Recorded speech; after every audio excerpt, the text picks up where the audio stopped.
നമസ്കാരം പ്രിയമുള്ളവരെ, ഞാൻ Divya M, Purathur government U P school അധ്യാപിക. ടീച്ചർ വായനയുടെ ഭാഗമായി ഞാൻ ഇന്നിവിടെ പരിചയപ്പെടുത്താൻ പോകുന്ന പുസ്തകം ബാലസാഹിത്യത്തിലെ മികച്ച നോവലിനുള്ള പുരസ്കാരത്തിന് അർഹമായ മൈന ഒമൈഭാൻ എഴുതിയ ഹൈറേഞ്ച് തീവണ്ടിയാണ്. ഇതിന് 5 ഭാഗങ്ങളാണുള്ളത്. ഇതിലെ ഹൈറേഞ്ച് തീവണ്ടി കുട്ടികളുടെ നോവൽ ഭാഗം 1-ലെ 4 കഥകളിലൂടെയാണ് ഞാൻ ഇന്ന് പോകുന്നത്. നാട്ടിൻപുറത്ത് ജനിച്ചു വളർന്ന അമ്മണുവിൻ്റെ അമ്മയും ഡാഡിയും ജോലി സംബന്ധമായിട്ടാണ് നഗരത്തിലേക്ക് ചേക്കേറിയത്. 2 പേരും നല്ല തിരക്കുള്ള ബാങ്ക് ജോലിക്കാരാണ്. അമ്മണുവിൻ്റെ ജനനവും വളർച്ചയുമെല്ലാം ഈ നഗരത്തിലാണ്. നഗരജീവിതത്തോടെന്തോ അമ്മണുവിൻ്റെ അമ്മയ്ക്ക് അത്ര കമ്പമൊന്നുമില്ല. നഗരജീവിതം തൻ്റെ ജീവിതത്തെ, തൻ്റെ ശരീരത്തെ ആകെ താളം തെറ്റിക്കുന്നു എന്നവർ പറയുന്നു. ഓരോ ദിവസവും തടിച്ചുരുണ്ടു വരുന്ന ശരീരത്തെക്കുറിച്ചും പൊഴിഞ്ഞു പോകുന്ന മുടിയെക്കുറിച്ചും ഉറക്കമില്ലായ്മയെക്കുറിച്ചും ഓർമ്മക്കുറവിനെക്കുറിച്ചുമെല്ലാം അവർ സദാ അസ്വസ്ഥതപ്പെടുന്നു. എന്നാൽ പരിശോധനകളിൽ കാര്യമായ രോഗങ്ങളൊന്നുമില്ല. എന്നിട്ടും എന്താണ് പ്രശ്നം? പലതും മറന്നുപോയിക്കൊണ്ടിരിക്കുന്നു. നാടുമായി കൂടുതൽ ബന്ധമില്ലാതെ വരുമ്പോൾ പഴയ ഓർമ്മകൾക്ക് മുകളിൽ പുതിയ ഓർമ്മകൾ സ്ഥാനം പിടിച്ചതുകൊണ്ടാവാം എന്ന് അമ്മണുവിൻ്റെ ഡാഡി ആശ്വസിപ്പിക്കുന്നുണ്ട്. പിന്നീട് അമ്മ ഡയറിയിൽ ഓരോന്ന് കുത്തിക്കുറിക്കാൻ തുടങ്ങി. ഇത് അമ്മണു ശ്രദ്ധിച്ചു. ഏറെയും അമ്മയുടെ കുട്ടിക്കാലത്തെ കാര്യങ്ങളാണ്. ഇന്നൊരു ഡയറി എഴുതി കഴിഞ്ഞു അമ്മ. എന്നിട്ട് അമ്മണുവിനോട് അമ്മ പറഞ്ഞു, ഇത് നിനക്ക് വേണ്ടിയാണ്, ഇത് നീ വായിക്കണം. അമ്മണുവിന് പലപ്പോഴും തോന്നിയിട്ടുണ്ട് തൻ്റെ അമ്മയുടെ ജൈവഘടികാരം ഗ്രാമത്തിൻ്റേതാണെന്ന്. ശരീരം ചിട്ടപ്പെടുത്തി വച്ചിരിക്കുന്നത് ഗ്രാമഘടികാരം ഉപയോഗിച്ചാണെന്ന്. ഗ്രാമത്തിൻ്റെയും നഗരത്തിൻ്റെയും ഘടികാരങ്ങൾ വ്യത്യസ്തമായിരുന്നു. ഗ്രാമത്തിലെ ജീവിതത്തെ നിയന്ത്രിച്ചിരുന്നത് പ്രകൃതിയിലെ അതിസ്വാഭാവികമായ ഘടികാരമായിരുന്നു. സമയമറിയാൻ വാച്ചുകളോ മറ്റെന്തെങ്കിലുമോ ആവശ്യമായിരുന്നില്ല. തണുപ്പ് കാലത്ത് ജൈവഘടികാരം അവരെ മയങ്ങിയിരിക്കാൻ പ്രേരിപ്പിച്ചു. മഴയത്ത് തണുത്തു വിറച്ചു. വേനലിൽ ഉല്ലാസത്തോടെ തുള്ളിച്ചാടി. മുതിർന്നവർ ആ നേരത്ത് രക്തം തിളപ്പിച്ച് പണിയെടുത്തു. നഗരത്തിൽ പക്ഷേ കൃത്രിമമായ ഘടികാരമാണ് ഉണ്ടായിരുന്നത്. എല്ലാം സമയം നിശ്ചയിച്ചു. കൃത്യസമയങ്ങൾക്ക് വേണ്ടി ഉഴറി. ശീലം കൊണ്ട് മറ്റൊന്നായിരുന്നു ഞാൻ എന്ന് അമ്മണുവിൻ്റെ അമ്മ ഓർത്തെടുത്തു. ഈ മധ്യവേനൽ അവധിക്കാലത്ത് അമ്മണു തൻ്റെ അമ്മയുടെയും ഡാഡിയുടെയും കൂടെ അമ്മയുടെ ഗ്രാമത്തിലേക്ക് യാത്രയാവുന്നു. യാത്ര ട്രെയിനിലാണ്. ട്രെയിൻ യാത്രയിൽ അമ്മണു വരച്ച ചിത്രങ്ങൾ അമ്മയ്ക്കും ഡാഡിക്കും വളരെ ഇഷ്ടമായി. അവൾക്ക് തോന്നി, എത്ര ഭംഗിയാണ് ഈ ട്രെയിനിലെ പുറത്തേക്കുള്ള കാഴ്ചകൾ. അമ്മണു തൻ്റെ അമ്മയോട് ചോദിക്കുന്നുണ്ട്, എന്നാണ് അമ്മ ആദ്യമായി തീവണ്ടിയിൽ കയറിയതെന്ന്. തീവണ്ടി എന്നാൽ ചേരട്ടയായിരുന്നു ഞങ്ങൾക്ക്. ചേരട്ടയുടെ ഇഴച്ചിലിന് നോക്കി ആരോ പറഞ്ഞു തന്നതാണ് ഇങ്ങനെയാണ് തീവണ്ടി പോകുന്നതെന്ന്. ചിലർക്ക് മലമ്പാമ്പാണ് തീവണ്ടി.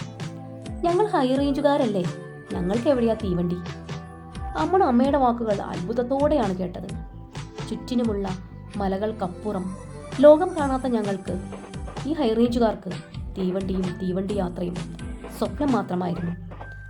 അമ്മണുവിൻ്റെ അമ്മ ആദ്യമായി തീവണ്ടിയിൽ യാത്ര ചെയ്തത് ഡിഗ്രി പഠന സമയത്താണ്.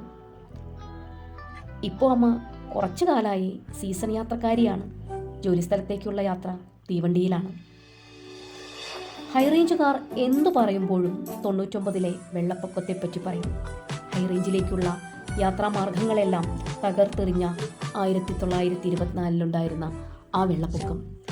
പണ്ട് ബ്രിട്ടീഷുകാർ കണ്ണൻ ദേവൻ മലകളിൽ നിന്ന് തേയില സംസ്കരിച്ചു കൊണ്ടുപോകാൻ നിർമ്മിച്ചതായിരുന്നു ഇന്ത്യയിലെ ആദ്യത്തെ മോണോ റെയിൽ. കുണ്ടളവാലി എന്നറിയപ്പെട്ടിരുന്ന ഈ പാത വഴിയാണ് മൂന്നാറിൽ നിന്ന് ടോപ്പ് സ്റ്റേഷനിലേക്ക് ഉള്ളതായിരുന്നു ഈ യാത്ര. അവിടെ നിന്ന് തേയിലപ്പെട്ടികൾ റോപ്പ് വേ വഴി തമിഴ്നാട്ടിലും, അവിടെ നിന്ന് കൊട്ടകുടിയിലേക്കും, തുടർന്ന് തൂത്തുക്കുടി തുറമുഖത്തേക്കും, അവിടെ നിന്ന് നേരെ ബ്രിട്ടനിലേക്കും തേയില എത്തി. പിന്നീട് ഇത് നാരോ ഗേജായി പരിഷ്കരിച്ച് ആവിയന്ത്രത്തിൽ തീവണ്ടികൾ ഓടാൻ തുടങ്ങി. 1924-ലെ വെള്ളപ്പൊക്കത്തിൽ പുനർനിർമ്മിക്കാൻ സാധ്യമല്ലാത്ത വിധം തകർന്നുപോയി ആ റെയിൽ സംവിധാനം. അവയുടെ അവശിഷ്ടങ്ങൾ ഇന്നും പലയിടത്തും കാണാം. ഹൈറേഞ്ചുകാർക്ക് ഇന്നും സ്വപ്നം മാത്രമാണ് തീവണ്ടി. എത്രയോ പേർ ഇന്നും തീവണ്ടിയിൽ കയറാത്തവരുണ്ട്. ഈ മലമ്പാമ്പിനെ, ഈ ചേരട്ടയെ അവർക്കൊന്ന് തൊടാൻ എന്നാണ് സാധിക്കുക?